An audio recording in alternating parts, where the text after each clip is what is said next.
Guys, इस video में हम लोग डिस्कस करेंगे खुशी एमटी किट को कैसे यूज करना है। बहुत ही अच्छी ब्रांडेड किट है और मैं आपको बताने जा रहा हूं कि ये किट आप लोगों को कैसे एक अच्छा और बढ़िया रिजल्ट देगी। तो चलिए स्टार्ट करते हैं वीडियो को बिना किसी टाइम वेस्टिंग के।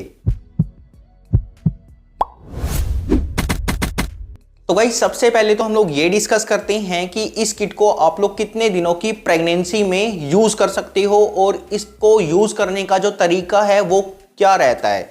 लेकिन ये बात बताने से पहले मैं आपको इस किट के बारे में कुछ जानकारी देना चाहता हूं, क्योंकि लोगों को अक्सर इस जानकारी का पता नहीं होता और लोग इस किट को ब्लैक में खरीद लेते हैं दुगने तिगने प्राइस रेट में। तो देखिए, ये जो किट है इसे हम लोग मेडिकल टर्मिनेशन ऑफ प्रेगनेंसी के केसेस में यूज करते हैं। जैसे कि अगर किसी महिला को अनवांटेड प्रेगनेंसी है, या फिर कोई लड़की है जो अनमैरिड है और उसको प्रेगनेंसी हो गई है, या फिर महिला को कोई दिमागी बीमारी है, या महिला के लिए जो प्रेगनेंसी है वो जानलेवा है, जान जाने का खतरा रहता है, या फिर बच्चे में किसी प्रकार का बर्थ डिफेक्ट हो, या बच्चे की दिल की धड़कन ना आई हो, या फिर महिला का मिसकैरेज हो गया हो, तो ऐसी कंडीशन में हम लोग इस किट को यूज कर सकते हैं। अब ज़्यादातर केसेस में लोगों को लगता है कि भारत में इस किट को यूज करना गैर कानूनी है, लेकिन ऐसा बिल्कुल नहीं है। जब तक बच्चे की दिल की धड़कन नहीं आती है तब तक आप किसी भी डॉक्टर के पास जाके प्रेस्क्राइब्ड मेथड से इस किट को यूज कर सकते हो। ये आप लोगों का कानूनी हक होता है। फिर जब डॉक्टर आप लोगों को इस किट को प्रेस्क्राइब कर देंगे तो ये किट आप लोग किसी भी मेडिकल स्टोर से जाके परचेज कर सकते हो। आगे हम लोग डिस्कस करते हैं कि इस किट को आप लोग कितने दिनों की प्रेगनेंसी में सेफली यूज कर सकते हो। तो इस किट को आप लोग 30 दिनों से लेके 49 दिनों की प्रेगनेंसी में सेफली यूज कर सकते हो। अब जो प्रेगनेंसी के दिन हैं वो आप लोगों को कैसे काउंट करने हैं। प्रेगनेंसी के दिन काउंट करने के लिए आप लोगों ने जिस दिन रिलेशन बनाया है वहां से आप लोगों को काउंट नहीं करनी है।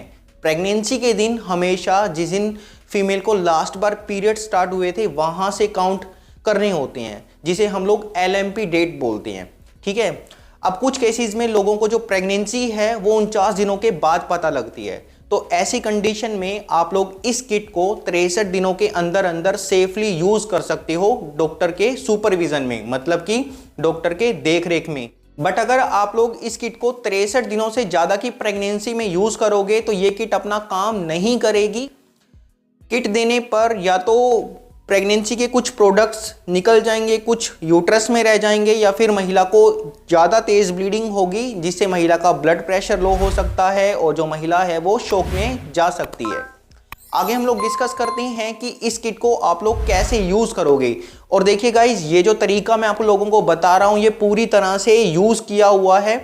यहाँ पर पेशेंट की आप अल्ट्रासाउंड देख सकते हो। ये पहली अल्ट्रासाउंड है किट लेने से पहले की, और ये बाद की अल्ट्रासाउंड रिपोर्ट है जिसमें प्रेगनेंसी बिल्कुल भी शो नहीं हो रही है, नॉर्मल स्कैन आया हुआ है। बट इस मेथड को बताने से पहले मैं आप लोगों को कुछ बातें भी बताना चाहता हूँ जो कि आप लोगों को हमेशा ध्यान में रखनी है जब आप लोग इस किट को यूज करोगे। तो देखिए, इस किट को यूज करने से पहले आप लोगों को ये श्योर करना है कि जो महिला के अंदर हीमोग्लोबिन लेवल है, जो फीमेल इस किट को ले रही है उनके अंदर खून की कमी नहीं होनी चाहिए। जो हीमोग्लोबिन लेवल है वो कम से कम 11 ग्राम होना चाहिए।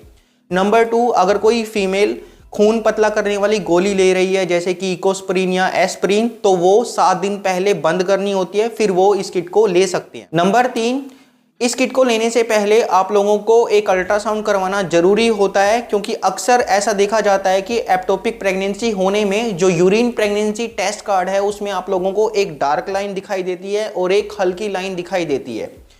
और एक्टोपिक प्रेगनेंसी तो ऑलरेडी महिला के लिए जानलेवा कंडीशन होती है जिसमें हम लोगों को इमीडिएटली ऑपरेशन कराना पड़ता है। ठीक है। अब अगर एक्टोपिक प्रेगनेंसी का केस होता है और अगर कोई महिला इस किट को खा लेती है तो उनको तेज दर्द शुरू होता है, और जो ब्लीडिंग है या तो वो प्रॉपरली स्टार्ट नहीं होती है या फिर महिला को बहुत ही लाइट ब्लीडिंग स्टार्ट होती है, जो कि एक्टोपिक प्रेगनेंसी के केसेस में होता है। आगे हम लोग डिस्कस करते हैं कि इस किट को आप लोगों को कैसे यूज करना होता है। देखिए, इस किट में 5 गोलियां होती हैं। जो पहली बड़ी गोली है वो मिफेप्रिस्टोन की होती है 200 मिलीग्राम की, और जो पेंडिंग 4 गोलियां आप लोग देख रहे हो ये मीजोप्रोस्टोल की होती है। प्रत्येक गोली 200 माइक्रोग्राम की होती है। अब जो पहली बड़ी गोली है, अगर कोई महिला इस गोली को खाती है तो उससे उनकी शरीर में ये गोली जाके प्रेगनेंसी के लिए जो जरूरी हार्मोन है उसको रोक देती है, उसके लेवल को ये फॉल करा देती है, जिससे क्या होता है, जो बच्चेदानी का मुंह है वो खुलना स्टार्ट हो जाता है, जिसको खुलने में लगभग 36 से 48 घंटों का समय लग जाता है।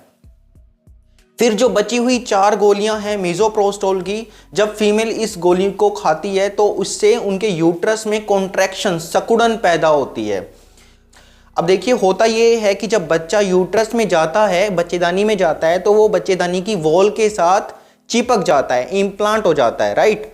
जब महिला इन 4 गोलियों को खाती है तो यूट्रस में कॉन्ट्रैक्शन, सिकुड़न पैदा होती है, जिससे जो बच्चा चिपका हुआ है वो उखड़ जाता है और ब्लीडिंग के रूप में शरीर से बाहर निकल जाता है, क्योंकि बच्चेदानी का मुंह तो ऑलरेडी खुल गया है, तो ब्लीडिंग स्टार्ट होती है और फिर जो बेबी है और जो प्रेगनेंसी के टिश्यूज हैं वो ब्लीडिंग के साथ शरीर से बाहर निकल जाती हैं। तो गाइस, आगे हम लोग डिस्कस करते हैं कि ये जो किट है आप लोगों को कैसे यूज करनी है।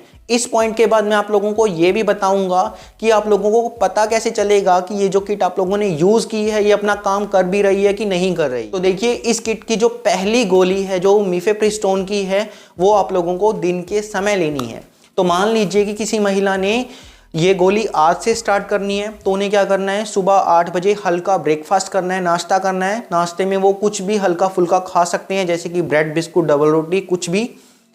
और उसके 2 घंटे के बाद सुबह 10 बजे पहली बड़ी गोली जो मिफेप्रिस्टोन की है वो उनको पानी के साथ लेनी है। जैसे हम लोग सामान्य कोई गोली निगल जाते हैं वैसे ही निगलनी होती है, ठीक है। फिर परसों को 48 घंटे का गैप रख के परसों को सुबह 8 बजे फिर से उनको हल्का नाश्ता करना है, ब्रेकफास्ट करना है। और 2 घंटे बाद सुबह 10 बजे परसों को ये जो आप लोग अपनी स्क्रीन पे 2 मीज़ोप्रोस्टोल की गोलियां देख रहे हो, ये उन्हें गालों के बीच रखनी है, जिसे बक्कल कैविटी बोलते हैं। जो गम्स और चीक्स के बीच की कैविटी है, बक्कल कैविटी, वहां पर रख सकते हैं। एक गोली इस साइड, एक गोली इस साइड, या फिर 2 गोलियां एक साथ जीभ के नीचे रख सकते हैं, ठीक है। अब कुछ लोग बोलेंगे कि सर ये गोलियां कैसे रखेंगे, क्योंकि गोलियां तो टेस्ट में बिल्कुल कड़वी होगी। तो ऐसा बिल्कुल नहीं है। टेस्ट में ये जो गोलियां हैं ये टेस्ट लेस होती हैं, इनका कोई टेस्ट नहीं होता है। लेकिन जैसे जैसे ये गोलियां घुलेंगी वैसे वैसे आप लोगों को चौक जैसी फीलिंग आ सकती है। ये गोलियां घुलने में 30 मिनट का टाइम लेती हैं। और जो थूक होगा, जो सलाइवा होगा, उसको आपको फेंकना नहीं है, वो आपको निगलना है, ठीक है। कुछ लोग यहाँ पर ये गलती करते हैं कि इस गोली को वो लोग पानी के साथ लेते हैं। अगर आप लोग इस गोली को पानी के साथ लोगे तो ये जो गोलियां हैं ये अपना पूरा असर नहीं दिखाती हैं। कुछ लोग इस गोली को 48 घंटे से पहले ले लेते हैं। तो अगर आप लोग 48 घंटे से पहले मीज़ोप्रोस्टोल लोगे तो बच्चेदानी का मुंह खुला नहीं होगा, जिससे ब्लीडिंग तो स्टार्ट हो जाएगी, या फिर कुछ केसेस में तो ब्लीडिंग भी स्टार्ट नहीं होती है। और अगर कुछ केसेस में जो ब्लीडिंग स्टार्ट हुई है तो बच्चे के कुछ प्रोडक्ट्स निकल जाएंगे, कुछ यूट्रस के अंदर रह जाएंगे, जिससे आप लोगों का इनकम्प्लीट अबॉर्शन हो सकता है। तो इस बात का आपको ध्यान में रखना है। फिर जब 10 बजे आप लोग ये गोलियां लोगे तो उसके 3 घंटे के गैप के बाद आप लोगों को फिर से 1 बजे दोबारा से सेम तरीके से 2 गोलियां जीभ के नीचे या फिर गालों के बीच में रखनी है। कुछ डॉक्टर आप लोगों को एक साथ 4 गोलियां मीज़ोप्रोस्टोल की वजाइना में रखने की एडवाइस भी देते हैं। ये तरीका भी काम करता है, लेकिन इससे रिस्क भी रहता है। रिस्क ये रहता है कि कभी कभी महिला से जो गोलियां हैं वो एक्सपेल आउट हो जाती हैं, मतलब बाहर निकल जाती हैं। अब जब गोलियां बाहर निकल जाएंगी तो गोलियां काम नहीं करेंगी, जिससे आप लोगों का इनकम्प्लीट अबॉर्शन हो सकता है। कभी कभी लोगों को हम लोग बोलते हैं कि भाई गैप के साथ आप लोगों ने मीज़ोप्रोस्टोल लेनी है, लेकिन जो लोग हैं वो एक साथ 4 गोलियां जीभ के नीचे या गालों के बीच में रख लेते हैं। अब इतनी हैवी डोज से क्या होता है, वॉमिट होने के चांसेस रहते हैं, उल्टी आने का खतरा रहता है। अगर उल्टी आ जाएगी तो आप लोगों को दोबारा से ये जो गोलियां हैं रिपीट करनी पड़ती हैं, ठीक है। तो ये कुछ बातें हैं जो आप लोगों को ध्यान में रखनी है। आगे हम लोग डिस्कस करते हैं कि आप लोग कैसे पता करोगे कि जो प्रोसेस चल रहा है वो नॉर्मल है या एबनॉर्मल है। तो देखिए, जब आप लोग पहली बड़ी गोली लोगे मिफेप्रिस्टोन की, तो इस गोली को लेने से ब्लीडिंग स्टार्ट नहीं होती है। बहुत बार पेशेंट बोलते हैं कि सर ब्लीडिंग स्टार्ट नहीं हुई है, पीरियड स्टार्ट नहीं हुए हैं। तो देखिए, पहली बड़ी गोली से पीरियड्स या ब्लीडिंग स्टार्ट नहीं होती है। हालांकि कुछ केसेस में महिला को खून के धब्बे दिख सकते हैं, लाइट ब्लीडिंग, स्पॉटिंग या फिर हैवी ब्लीडिंग हो सकती है। अगर ब्लीडिंग स्टार्ट हो भी जाए तो आप लोगों को पूरा जो प्रोसेस मैंने बताया है वो सेम टू सेम कंटिन्यू रखना है। इसके अलावा देखा गया है कि महिलाओं को चक्कर आते हैं, कमजोरी फील होती है, नोजिया वोमिटिंग होता है, जो कि पहली गोली के असर के कारण है, जो कि ये दर्शाता है कि जो पहली गोली है ये अपना काम कर रही है। इसके बाद जब आप लोग मीज़ोप्रोस्टोल की गोलियां लोगे, जो 10 बजे मैंने आपको बताई है, इस गोली को लेने के बाद पेट में तेज दर्द शुरू होता है और कुछ टाइम के बाद ब्लीडिंग भी स्टार्ट हो जाती है। इसके अलावा कुछ महिलाओं को लूज मोशन हो जाते हैं, दस्त लग जाते हैं और कई महिलाओं को सर्दी लग के बुखार आता है। इनसे घबराने की जरूरत नहीं है। ये जो परेशानियां हैं ये 24 से 72 घंटे में अपने आप खत्म हो जाती हैं। अब बात आती है कि मीज़ोप्रोस्टोल लेने के बाद जो ब्लीडिंग है वो कितने टाइम में स्टार्ट होती है। तो जब आप लोग मीज़ोप्रोस्टोल लोगे 10 बजे तो जो ब्लीडिंग है वो 30 मिनट से 4 घंटे के बीच में स्टार्ट हो जाती है ज़्यादातर केसेस में, लेकिन कुछ केसेस में इसको स्टार्ट होने में 24 घंटे का टाइम भी लग जाता है। फिर बात आती है कि जो ये ब्लीडिंग है ये कितने दिनों तक होती है। तो ये जो ब्लीडिंग है ये मैक्सिमम 7 से 12 दिन तक होती है। मतलब 7 से 12 दिन में ये जो ब्लीडिंग है एक बार तो पूरी हैवी होगी, फिर धीरे धीरे कम होते होते ये बिल्कुल स्टॉप हो जाती है। फिर बात आती है कि आप लोग कंफर्म कैसे करोगे कि ये जो ब्लीडिंग है ये नॉर्मल है या फिर एबनॉर्मल है। तो देखिए, शुरुआती जो 24 घंटे होते हैं उसमें हैवी फ्लो रहता है, पीरियड से भी तेज फ्लो रहेगा। उसमें आप लोगों को बड़े बड़े क्लॉट्स पास आउट हो सकते हैं, खून के थक्के निकल सकते हैं जिसका साइज नींबू जितना भी हो सकता है। पहले 24 घंटे में आप लोगों को सफ़ेद कलर का मास टाइप का टिश्यू भी देखने को मिल सकता है, जिसे हम लोग जेस्टेशनल सैक बोलते हैं। अब कुछ लोगों को ये नहीं पता लगता है कि हैवी फ्लो या हैवी जो ब्लीडिंग है वो आप लोग कैसे कंसीडर करोगे। तो देखिए, अगर किसी महिला को 2 घंटे में 2 पैड से ज़्यादा यूज़ करने पड़ रहे हैं तो इसका मतलब ये है कि जो महिला है उनको हैवी ब्लीडिंग हो रही है। ठीक है, तो ये जो हैवी फ्लो है ये 24 घंटे से ज़्यादा नहीं होना चाहिए। अगर है तो आप लोगों को डॉक्टर से इमीडिएटली कंसल्ट करना है। आगे हम लोग डिस्कस करते हैं कि आप लोग कैसे कंफर्म करोगे कि आप लोगों की जो प्रेगनेंसी है वो क्लियर हुई है कि नहीं हुई है। लेकिन ये बात बताने से पहले आप लोगों को पूरे प्रोसेस में कुछ जरूरी बातें भी ध्यान में रखनी है। नंबर 1, जब मीज़ोप्रोस्टोल की गोलियां खाते हैं तो उससे पेट में तेज दर्द होता है और फिर ब्लीडिंग स्टार्ट होती है। और जो ब्लीडिंग है वो इतनी तेज होती है कि लोग अक्सर घबरा जाते हैं। तो पहली बात तो आप लोगों को घबराना नहीं है। मीज़ोप्रोस्टोल लेने के बाद जो तेज ब्लीडिंग है वो 24 घंटे तक हो सकती है। नंबर 2, जो मीज़ोप्रोस्टोल की गोलियां हैं जब ब्लीडिंग स्टार्ट होती है तो उससे पहले तेज दर्द होता है और ऐसे में जो लोग हैं वो एंटीस्पास्मोडिक ड्रग खा लेते हैं, मतलब कि पेट में दर्द वाली गोलियां खा लेती हैं, जैसे कि मेफ्टाल्स्पास या एनाफोर्टन टैबलेट्स। ये गोलियां आप लोगों को नहीं खानी है। इन गोलियों को खाने से मीज़ोप्रोस्टोल का असर कम हो जाता है, जिससे आप लोगों को इनकम्प्लीट अबॉर्शन हो सकता है। अब गोली कौन सी खानी है वो हम लोग आगे डिस्कस करेंगे।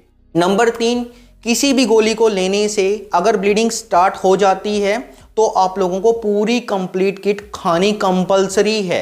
ऐसा नहीं है कि पहली गोली खाई ब्लीडिंग स्टार्ट हुई तो आप लोग 4 गोलियां ना खाओ। कंप्लीट किट खाना, वरना आप लोगों का इनकम्प्लीट अबॉर्शन हो सकता है।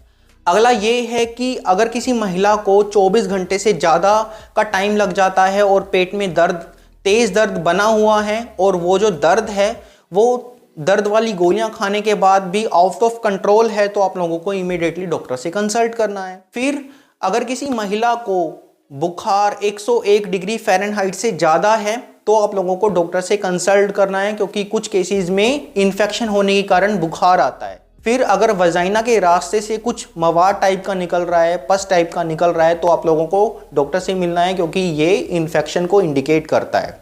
आगे हम लोग डिस्कस करते हैं कि आप लोग कंफर्म कैसे करोगे कि आप लोगों की जो प्रेगनेंसी है वो क्लियर हुई है कि नहीं हुई है।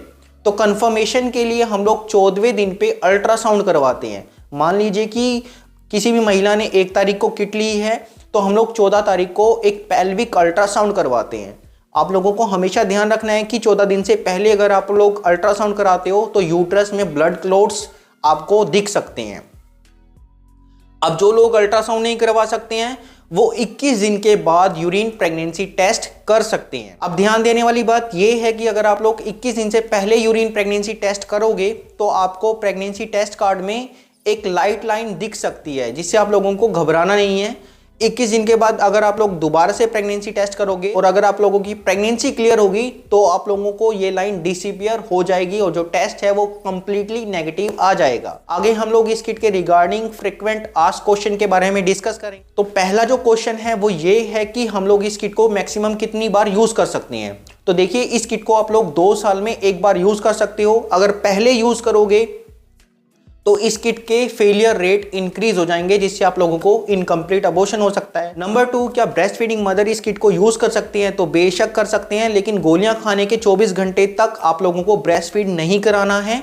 और जब आप लोग ब्रेस्ट फीड कराओगे तो जो फर्स्ट मिल्क होगा उसको आप लोगों को डिस्कार्ड करना है, मतलब कि निकाल के फेंक देना है, फिर आप बच्चे को फीड करा सकते हो। नंबर 3, क्या इस किट को लेने से फ्यूचर में प्रेगनेंसी कंसीव करने में प्रॉब्लम आती है? तो ऐसा बिल्कुल नहीं है।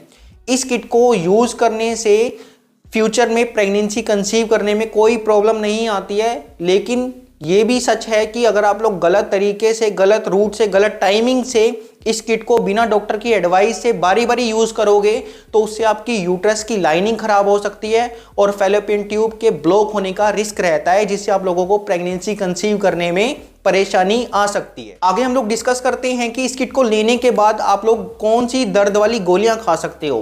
तो देखिए, मैंने आपको प्रीवियसली बताया है कि दर्द के लिए आप लोगों को एंटी स्पास्मोडिक ड्रग नहीं लेनी है। तो आप लोग ऐसे केस में non steroid anti inflammatory drug ले सकते हो। कैटेगरी की कोई भी मेडिसिन, जैसे कि ब्रूफन 400 mg की टैबलेट आती है, जो कि यूजली ऐसे केसेस में हम लोग एडवाइस करते हैं लेने के लिए। तो आशा करता हूं इस वीडियो में दी गई जानकारी आप लोगों के लिए काफी यूजफुल और बेनिफिट रही होगी। यहां तक सुनने के लिए आप लोगों का धन्यवाद। मैं मिलता हूं आपसे नेक्स्ट वीडियो में एक बहुत इंटरेस्टिंग टॉपिक के साथ। तब तक के लिए stay healthy, stay fit. Thanks for watching this video.